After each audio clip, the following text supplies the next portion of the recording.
Good afternoon, everyone.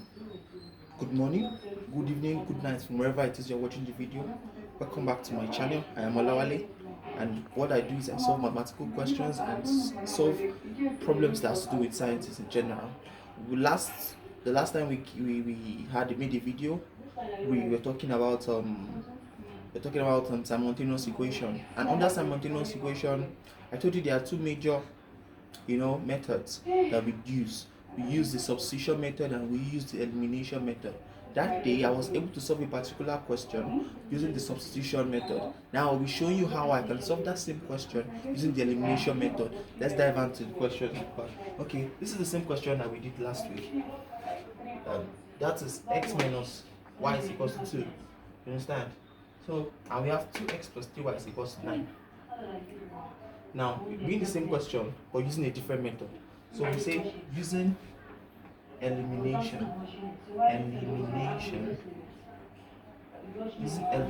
method. Now, one thing we have to understand is what does the word elimination means. Elimination has to do with removal, to take something away. That's what elimination has to do with.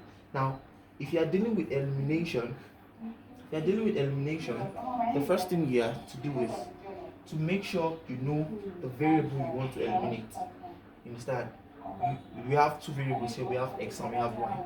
You have to know the variable you want to eliminate. What I'll be doing is I'll be eliminating my x. Now, for you to eliminate your variable, you have to know the coefficient of that variable. Now, the coefficient of the variable is the number beside the variable. Now, when there's a variable and there's no number beside it, that means it has a coefficient of 1. That means this x has a coefficient of 1 and this y has a coefficient of 1. This x has a coefficient of 2 and this y has a coefficient of 3. Now, good. We are eliminating x. Now, the coefficient of x is 1. We multiply equation 2 times 1. The coefficient of x down here is 2. We multiply equation 1 times 2. Now, by the time we multiply everything, we get 2x minus 2y equals 4. We call it equation 3, which was gotten from equation 1. And this 2x plus 3y equals 9. We call it equation what? Equation 4. Gotten from equation 2.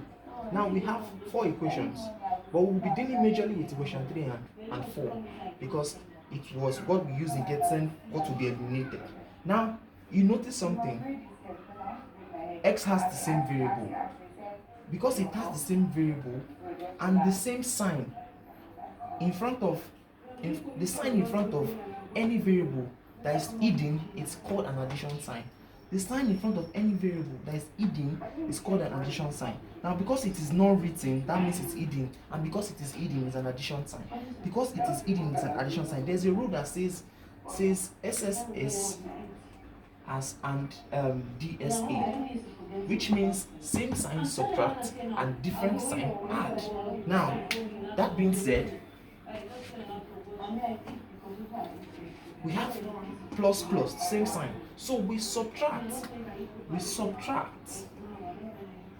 equation 3 from 4.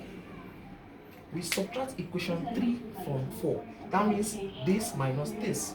Now, what we are going to do is 2x minus this is going to be 0 because they are the same thing. Now, 3y minus, this has a minus in front of it, minus 2y equals what? 9 minus 4. Now we have 3y plus 2y. Why is it plus? Minus times minus gives plus. Equals 9 minus 4, which is what? Which is 5. Now we have 5y equals what? 5. We divide both sides by 5 to get the value for y. We get y to be equal to 1. Now we have y to be equal to 1. We can insert it anywhere to get a value for x. Now we can just insert it in equation 1. Since what? Since x minus y is equals to what? 2, we can impute y for 1. So we can say x minus 1 equals 2. then we can say x equals what? 2 plus 1. Then we can say x equals what? 3. Therefore, saying that our x, we can just say our x equals 3 and our y equals 1. Now, if you insert the values here, just a check to make sure that our answer is correct. Insert x for 3 here and insert y for 1 here. 3 minus 1 will surely give you 2. So you see, using both formulas, we got the same answer. And because we got the same answer, we can able to come to the conclusion that we have successfully done the work well. So that being said, I hope you understand what has been done today. I hope you get the point, and make sure that you solve questions, because mathematics you can only become perfect in mathematics if you keep solving questions. The questions you solve is what make you perfect.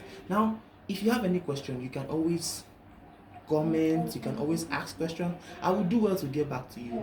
Please make sure you like my page, like my video, watch it to the end, please, because it's only when you watch it to the end that you get the true value of the video. And also subscribe to this channel so you can get more questions and more answers to mathematical problems. Thank you, see you next time.